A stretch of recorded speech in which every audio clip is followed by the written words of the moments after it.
So hello students and viewers, how are you all? I hope all of you are fine and safe. This is your Arindam sir and you are watching Revision Learning.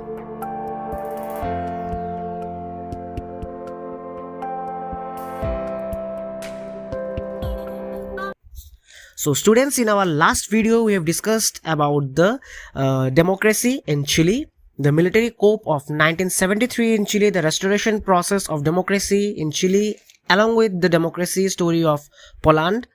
Okay. Similarly, we have also read about the changing map of democracy, how the world map got changed over the time from 1900 to 2000. Okay.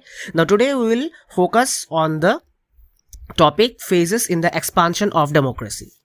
So students, we are here again in another session from your class 9 SST civics class. We are discussing the chapter number 1, democracy in the contemporary world, and in this chapter we have discussed the half portion of the chapter. If you have missed that video, the link is there in the description box. You can go to the description and you can check the video link. Okay, now let's start with our today's topic, phases in the expansion of democracy. Now, how democracy expanded over the course of time. Okay, so we'll read about the beginning phase, then the middle phase, and then we'll go to the recent phase. Okay, so in the beginning phase, the democracy basically began with the French Revolution. We have read the French Revolution in your history chapter.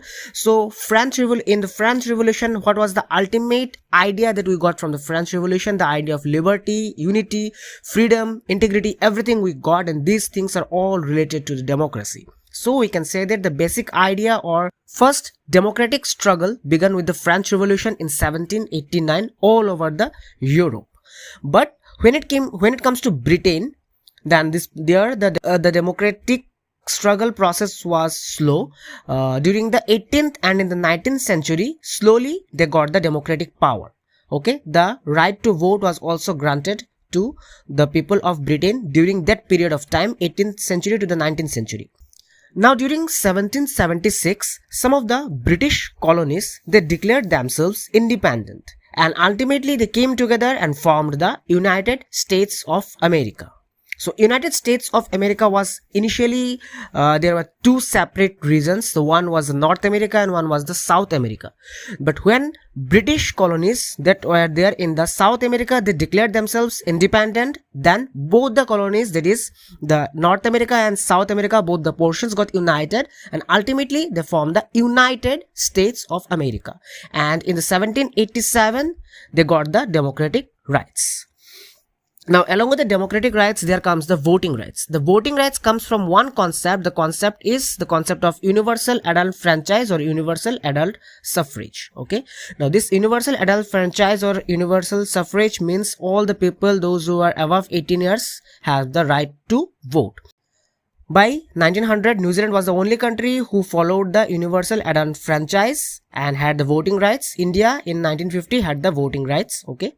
Now we'll see how the colonialism ended. So colonialism means this colony process, the British colony, the French colony. These are the British people captures other countries or other states, other portion of land, and they, after capturing, they declare themselves as the British colony, that portion as a British colony. So how this colonialism process ended.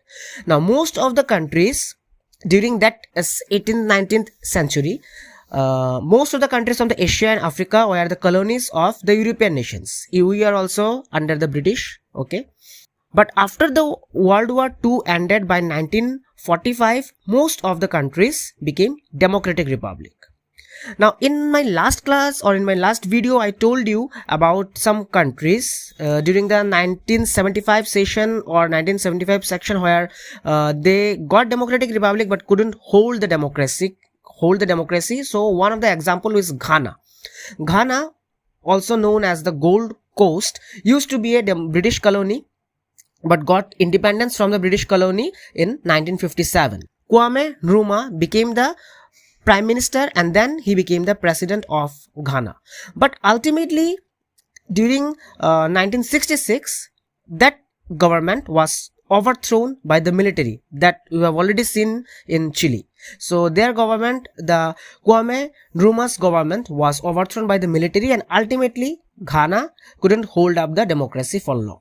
Okay. Now in the recent phase, after 1980, most of the countries became democratic republic. The democracy quickly spreaded all over the world. The main reason was the disintegration of the USSR, the division of the USSR. I told you, like in USSR 15 to 16 countries were there, and they controlled most of the countries, including one story we have got during the story of Poland.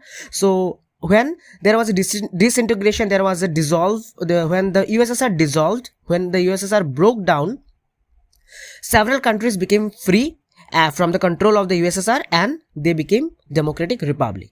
India's neighboring countries also, like Pakistan and Bangladesh, they also made a great transition from army rule to the democracy rule during the 1990s. Okay, Nepal was another country where the king of the Nepal gave up his power, but slowly during that 1999-2000 session, General Musharraf again brought back the army rule in Pakistan. But during 2008, Pakistan and Nepal again became democratic republic. Okay, so another story, now we will read about another country. That country's name is Myanmar, or earlier name was Burma. So in the story of Myanmar got independence in the year 1948, and it established democracy. Okay, but in 1962, the democratic rule ended by the military coup. There was a military coup similar to the coup of in Chile, the coup of 1973 in Chile. Before 1973, in 1962, there was a military coup in the Myanmar country, and that military coup destroyed the democratic rule. It ended the democratic rule. In 1990, elections held there, and National League for Democracy won. National League for Democracy was a democratic party, you can say, or a political party. Okay, that party won in the 1990 elections in Myanmar, and the leader of that NLD was Aung San Suu Kyi. Okay, but as there was military rule, I said you, so military leaders did not recognize the election results, and Suu Kyi and the others associated with her were kept under house arrest. More than 10 lakhs people have been uprooted or were uprooted by this military ruled government during that time in Myanmar. But ultimately, by 2015, National League for Democracy continued their fight for democracy, their struggle for democracy. They held elections again and again, and ultimately democracy was established in Myanmar. And Suu Kyi was awarded the Nobel Peace Prize also. Now we will read about some international organizations at the world level where democracy is there, but in some organizations democracy is also not there. I think you will be confused what I said, so let's just read these things, then I think everything will be clear up to you all. Now some of the international organizations are there, like the United Nations, UN, the United Security Council, International Monetary Fund, World Bank. So what are the uses, or why these nations or why these international organizations are there? Now the United Nations make different rules and regulations, different laws to govern other countries. Okay, it controls the environment degradation of different countries. The Global Association of the Nations of the World also controlled by the United Nations, and it helps in the cooperation in the international law, in the security, economic development, etc. The main thing is that the United Nations has made enormous positive contributions in maintaining international peace and security, promoting cooperation among the different states, international development. Everything was maintained by the United Nations. Okay? And United Nations was created just to follow up these processes.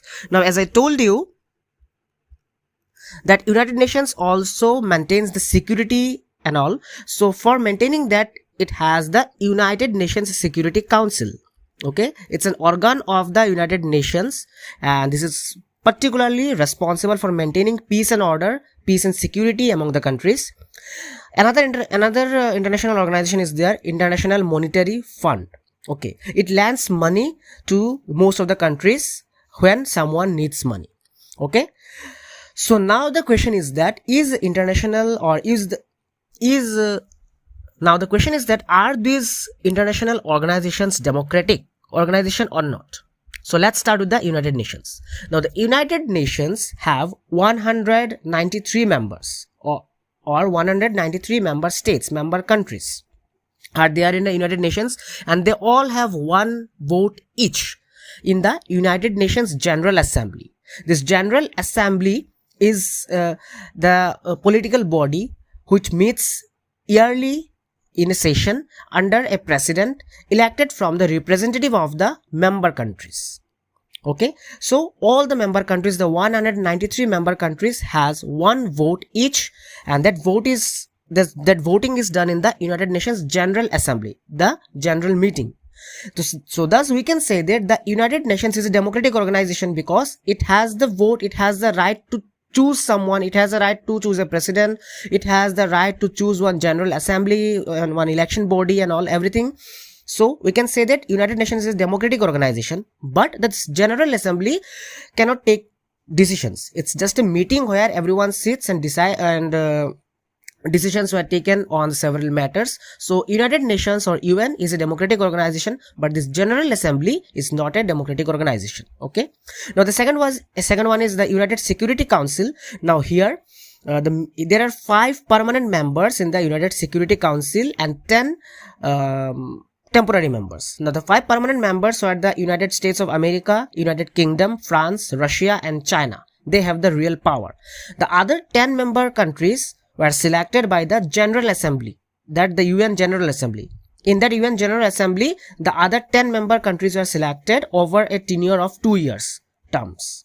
Okay, and each member has a veto power. Veto power means the right of any party or any member or any person to stop a particular decision. So whatever the decisions were taken in the United Security Council, among the 5 permanent members, if any member opposes any decision, then that particular rule or that particular thing cannot be imposed, because one member has already opposed. One member out of the 5 permanent members have opposed. So that's why these 5 permanent members have the veto power. If any rule is going to be imposed, and if suddenly suppose China oppose that no, we are not allowing this rule to get implemented and all, then this rule or that particular thing won't get implemented. Why? Because one of the permanent members used the veto right, the veto power.